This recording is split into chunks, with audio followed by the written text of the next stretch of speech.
observations that noted by the other scientists that electromagnetic radiations do come from the matter. As like waterfall falls now, we feel there's a continuous flow of the water. But in true sense, there are gaps in the water molecules.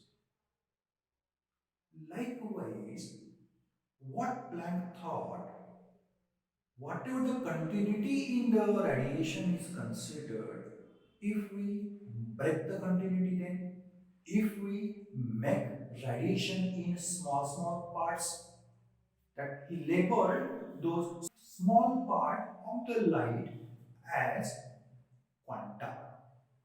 And these small parts are moving. Other things he kept same, are moving or following the wave pattern. So term of speed, term of wavelength, term of frequency, wave number, all were intact. They were same. Only he cut the electromagnetic radiation. He divided it in small part, and in small packets the light going to travel. So one quanta travels, after a gap, second quanta travels, after a gap, third quanta travels. It is in true sense, but we feel as if like it is what continuous. That was a approach of Max Planck.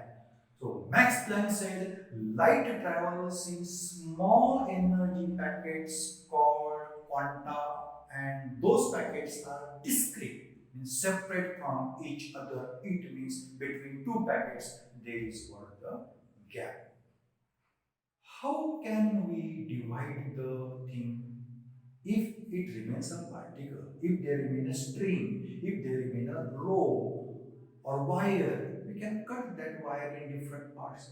Likewise, Planck said we have to cut the wave, cut that line in different parts.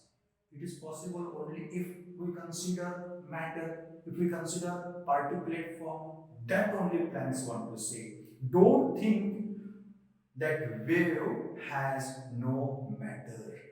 Don't think that wave has no particle. So wave has particular nature. That new idea Planck has given and scenario has changed.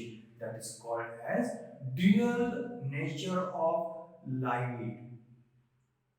What other scientists say who supported Max Planck by experimental aspects, that we will see in the next part by Einstein's experiment.